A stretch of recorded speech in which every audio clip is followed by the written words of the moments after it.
Viewer, স্বাগত জানাই আপন আয়নায়। প্রকৃত বই মানুষের কখনো ক্ষতি করে না, বরং মানুষকে জড়তা থেকে মুক্তি দিয়ে মানুষ নামটিকে আরও মানবিক করে তোলে। মানুষের নিঃসঙ্গ জীবনে বই প্রকৃত বন্ধুর ভূমিকা পালন করে। এরকমই একটি বইয়ের আলোচনায় আপনাদের সামনে উপস্থিত হয়েছি। তাহলে চলুন দর্শক, প্রায় 2500 বছর আগে সক্রেটিসের যুগে বিচরণ করি। বইয়ের নাম সক্রেটিসের জবানবন্দি ও মৃত্যুদণ্ড।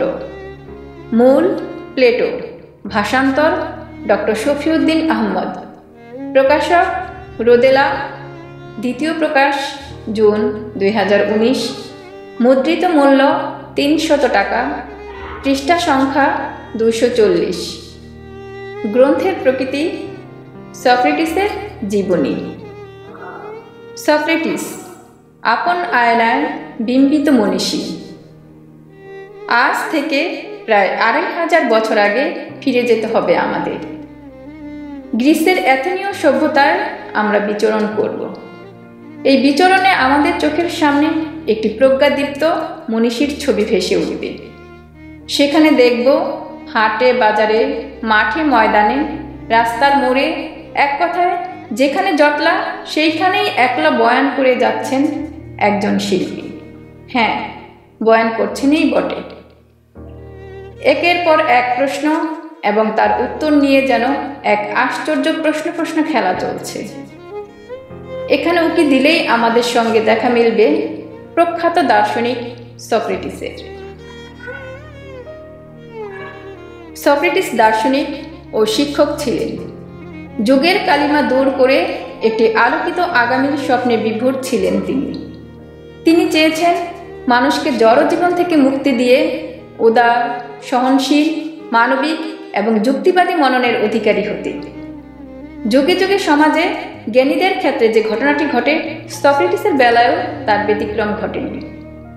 সমাজ জ্ঞানী এবং উঁচু মাথার মানুষকে কখনোই প্রশ্রয় দেয় না, বরং জ্ঞান, মেধা ও মননে মাথা উঁচু করলেই সেই সমাজ সেই উঁচু মাথাকে ছেটে দিতে চেয়েছে। এই উঁচু মাথাকে ছেটে দিতে গিয়ে যুগে যুগে বিভিন্ন কুচক্রীদের জন্ম হয়েছে, আর এক্ষেত্রে মদত দিয়েছে সমাজ ও রাষ্ট্র। সক্রেটিস কখনো কোনো কিছু লিখে গিয়েছেন বলে জানা যায় না, আর লিখলেও আজ পর্যন্ত সেগুলো আমাদের হাতে এসে পৌঁছেনি। সক্রেটিসের মৃত্যুদণ্ড আমাদের বিস্মিত করে, এক অব্যক্ত বেদনায় করে সিক্ত। কি এমন হয়েছিল যার জন্য সক্রেটিসকে মরতে হয়েছিল? সেই বিষয়ে আলোচনার আগে একটু বলে নেওয়া ভালো, বর্তমানে সক্রেটিস সম্পর্কে আমরা যা কিছু জানছি বা জানার চেষ্টা করছি তার পশ্চাতে অবদান রয়েছে সক্রেটিসের শিষ্য প্লেটোর। তিনি একটি গ্রন্থ লেখেন যার ইংরেজি রূপ the last days of Socrates. সেই গ্রন্থেরই অনুদিত রূপ হচ্ছে সক্রেটিসের জবানবন্দি ও মৃত্যুদণ্ড। সক্রেটিস মনে করতেন সততা, ন্যায়, নীতি, আদর্শ একটি সমাজ ও জাতির জীবনে খুবই গুরুত্বপূর্ণ। এই বোধগুলোই জাতিকে বিশ্বের সামনে মাথা উঁচু করে দাঁড়াতে সাহায্য করবে। এই বোধের কারণে এবং মানুষ হিসেবে নিজেরও যে দায়বদ্ধতা আছে, সেই আদর্শ থেকেই তিনি গ্রিসের মানুষদের মধ্যে জ্ঞানের আলো ছড়ানোর চেষ্টা করেছেন। বিশেষ করে তিনি তরুণদের মধ্যে এই জ্ঞানের মশাল প্রজ্বলনের চেষ্টা করেন। তখন সমাজের কর্তা ব্যক্তিরা বিষয়টি মেনে নিতে পারেননি, কারণ তাদের কাছে এই জ্ঞান পিপাসুদের এবং বিশেষ করে সক্রেটিসকে মনে হয়েছে চরমতম প্রতিযোগী। এই জন্য ষড়যন্ত্রের জাল বিছানো হতে থাকে একের পর এক। এনিটাস, মেলিটাস এবং লাইকন, এই 3 ব্যক্তি প্রাদুর্ভাবের সামনে থাকেন, যদিও তাদের পশ্চাতে মূল ষড়যন্ত্রকারী ছিলেন অনেকেই। তাদের বক্তব্য হচ্ছে, প্রথমত সক্রেটিস নাস্তিক, দ্বিতীয়ত অ্যাথেন্সের দেবদেবীকে সক্রেটিস স্বীকার করেন না, তৃতীয়ত সক্রেটিস তার কল্পিত নতুন দেবদেবী প্রতিষ্ঠা করতে চাচ্ছেন। এবং চতুর্থত, তরুণদের তিনি নৈতিকতা হানি ঘটিয়ে বিপথগামী করেছেন। সক্রেটিসের বিরুদ্ধে আনীত সব অভিযোগ ছিল ভিত্তিহীন, যা তার দেওয়া জবানবন্দিতে প্রমাণিত হয়েছে। তারপরও বিচারক ও সমাজের সব মাথা এক হয়ে সক্রেটিসকে হ্যামলক খাইয়ে মৃত্যুদণ্ড কার্যকর করার আদেশ দেয়।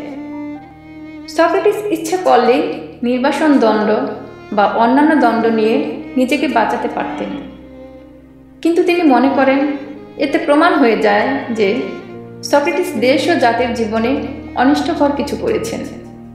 মৃত্যুর পূর্বে তাকে পালিয়ে যাওয়ার সুযোগ দেওয়া হয়, সক্রেটিস সেটাও প্রত্যাখ্যান করে দেশের আইন ও প্রচলিত রীতির প্রতি বিশ্বস্ত থেকে। জীবন নাট্যের একেবারে অন্তিম মুহূর্তে আমরা বিস্মিত না হয়ে পারি না।